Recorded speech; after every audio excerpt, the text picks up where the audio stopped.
Welcome back, Griffon sports fans, to a spooky episode of the Fall and Winter Sportscast. I'm your host, Charlie Sample, and happy Halloween, everybody. With that, let's get right to our sports. Starting us off, Griffon Media Assistant Editor Kylie Leach immersed herself into the Griffon esports team.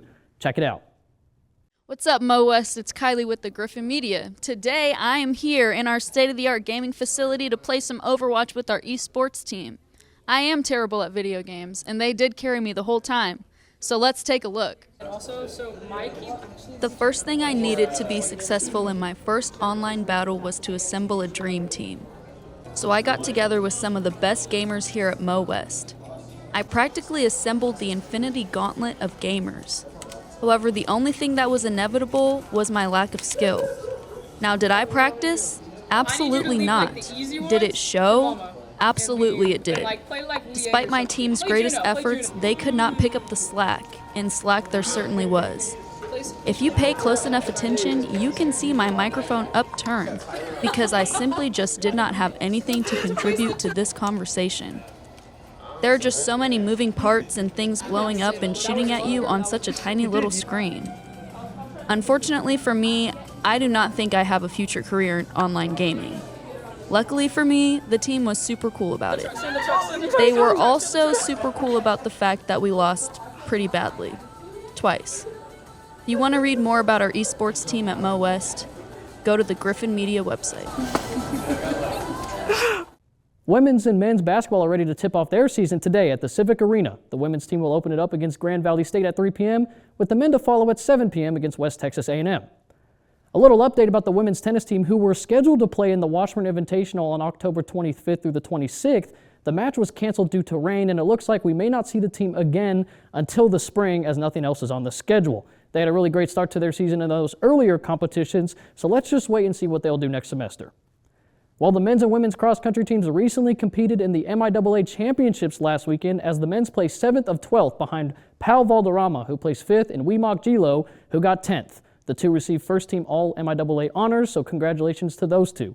For the women, they placed 10th to 13th as Abby Kinney led the team once more, finishing in 27th. She also won Mammoth A-Games Scholar Athlete honor, the second of her career, so huge congrats to her. Next up for the teams, the NCAA Central Region on November 8th in Joplin, Missouri. We'll have those results for you all in 2 weeks. Good luck to the runners.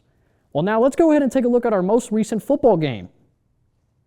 And as you can see here, look at that font, a little spooky season font for you guys here. Missouri Western went to face off against Missouri Southern at their house, and look at that. It's a spooky win for Missouri Western last week, and they're going to win that one 19-12. So first win in a while there. They break that losing streak. Let's go ahead and look at our stat leaders on the season here. Again, look at that spooky font. A little hard to read, but I had to practice a little bit.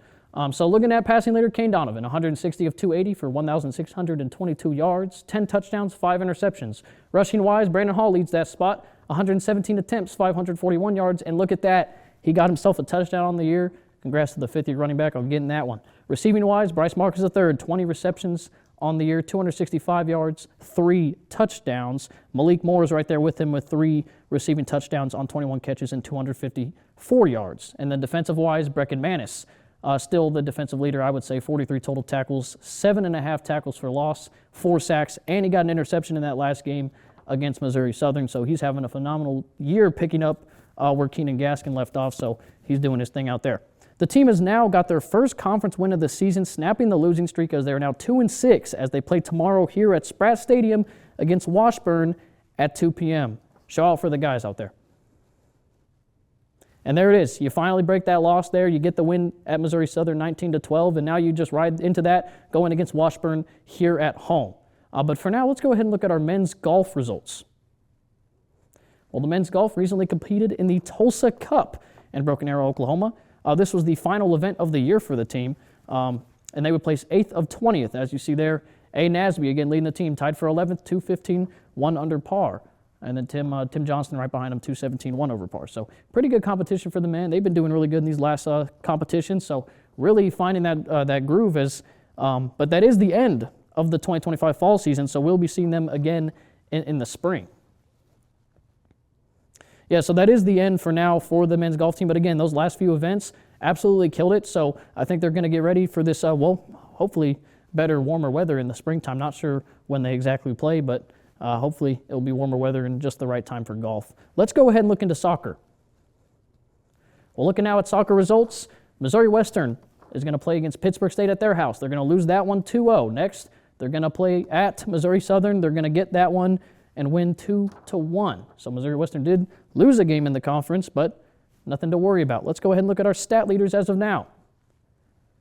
Looking at our stat leaders on the season, nothing really changed but one thing here. Goal leader, Kendall Knisley, 6 goals on the year. Point leader belongs to Knisley, 16 points. Here's our change. Assist leader now belongs to Aiden Woodall and Aiden Woodall only. Of course, Knisley right behind her, but Woodall has 5. Goalkeeping belongs to Morgan Bird. And then Knisley also still holds the shot on goal leader with 27. Griffins are now 9-2-4 overall and 5-2-2 in the conference. Their next game is tonight here at Spratt Stadium at 7:30 against Emporia State. It's senior night, so come on out and support these wonderful seniors and cheer on the team as we are getting ever so closer to postseason play. However, this is not the last home game, as they will be playing once more at home on Sunday at 1 p.m. Yeah, so it is senior night for the women's soccer team, so come on out, support these seniors. It is a very senior-heavy squad, and there's a big reason why they're succeeding so much, and it's because a lot of those captains on that team are just really great leaders, and you see that in the play that they have out there. So come out there. It's a great game tonight. It might be a little cold. Wear stuff accordingly, I would assume. It's going to be pretty windy, pretty cold, if I had to guess. So go ahead and be prepared for that. So excited to see what they do tonight. And again, come out Sunday and watch that last home game. But with that, let's go on to our last sport and look at volleyball. Looking at our last volleyball game here, they played Northwest at their house, and they're going to get the sweep there. They've only had one game in the last week, so they had a little bit of a break, but now they're going to be coming back. So let's go ahead and look at our stat leaders as of right now on the year. Here we go. Point leader. Again, nothing from what I'm looking here. Yeah, pretty much the same. Looks pretty similar to what it was these last few weeks. Point leader, Emma Soccer, 258 points. Kill leader, Taylor Russell, 224 kills. Assist leader, Caitlin Deani O'Day, now owning that position, 440 assists. Dig leader, Anna Weberg, 394 digs. And then block leader, Emma Soccer, 79 blocks. The Griffins are now 16-5 overall and 8-2 in conference play. Their next game is tonight at 6 p.m. against the number 2 team in the country, Washburn, who they did beat when they were number 7 at their place. But this time, the Griffins will host them here in the Looney Complex. Should be a fun one. Well, the following day, November 1st, or tomorrow, the volleyball team will have their senior night against Emporia State at 6 p.m. This is the last time these seniors will get to play at home, so come on out and show your love for this team and cheer them on as they, too, are getting closer to postseason play. Again, it's a spooky weekend. It's a busy weekend, all for sports here. You got 2 senior nights coming up, one for soccer tonight and then one for volleyball tomorrow. You got football as well tomorrow, and then soccer again Sunday. You know, it's packed weekend, and we're ready for some sports here, some Griffin sports, and I hope you guys are all there. That is all I have for you on this Halloween episode of the Fall Winter Sportscast. Make sure you visit our social medias at Griffon News, download the Griffon News app today, or visit our website at griffonnews.com. That's all for me. My name is Charlie Sample, and I'll be seeing you all next week.